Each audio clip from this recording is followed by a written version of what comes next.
Did you ever go to Silver Sands on a sunny summer's day? Then perhaps you saw a mermaid who sang in the deep blue bay.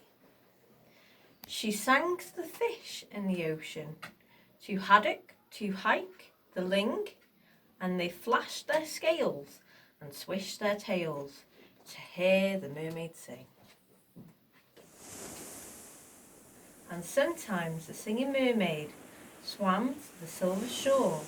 She sat, she combed her golden hair, then she sang some more.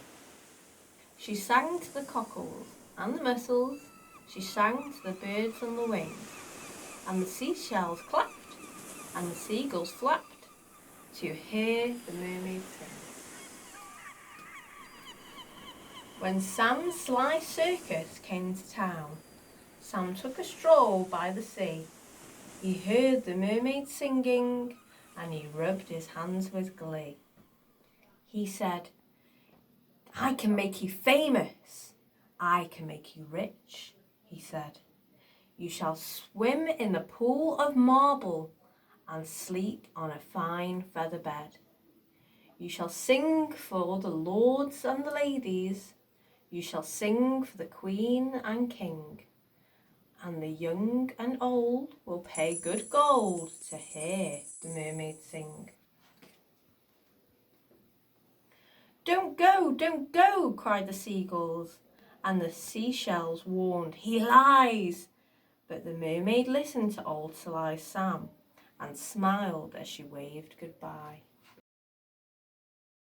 And he took her away to the circus, and she sang to the crowds round the ring. And more came the deafening roar when they heard the mermaid sing. Now the mermaid shared the caravan with Annie the acrobat, a ding and dong circus dog, and Bella the circus cat. And she made good friends with the jugglers, and the man who swallowed fire, and the clown with the tumble-down trousers, and the woman who walked on wire. But she wasn't friends with old Sly Sam. No, she didn't care for him, for he made her live in a fish tank where there was no room to swim. And there was no pool of marble, and there was no feather bed. And when she begged him, "Set me free," he laughed and shook his head.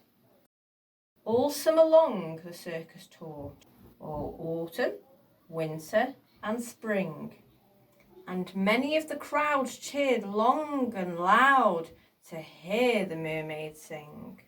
But the mermaid dreamed of silver sands, and she longed for a deep blue sea, and her song grew sad. And again she said, "I beg you, set me free." But again he laughed and shook his head. He told her, "No such thing. Here you will stay while people pay to hear the mermaid sing." At Silver Sands, a seagull was flying to his nest, when on the breeze he heard the song in which he loved the best. And he followed the song to the caravan. Sam Sly was about to lock it. The seagull watched as he turned the key and slipped it inside his pocket. The seagull waited till Sam had gone.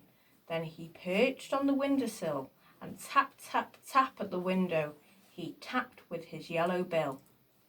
Come back to the Silver Sands. It's only a mile away. I can find the key and set you free, and you'll be back home at the bay." "Escape," barked the dog. "Escape," meowed the cat. But the mermaid sighed. "I'd fail, for how could I walk to Silver Sands when I only have a tail?" "Like this," cried Annie the acrobat. She stood upon her hands. "And this is the way, the only way, to get to Silver Sands. Right hand, left hand, tail up high. There's really nothing to it. If I give you lessons every night, you'll soon learn how to do it." Next week, while Sam was snoring, The seagull stole the key and carried it off to the caravan and set the mermaid free. He flew ahead to guide her as she walked upon her hands, all along the moonlit road that led to Silver Sands. The creatures on the seashore and the fish beneath the foam jumped and splashed and danced with joy to have their mermaid home. She sang to the cockles and the mussels, she sang to the birds on the wing, and that the seashell clapped and the seagulls flapped to hear the mermaid sing. And if you go down to Silver Sands and swim in the Bay of Blue, perhaps you'll see a mermaid and perhaps she'll sing for you. That's the end of our book for tonight, guys. Have a good sleep.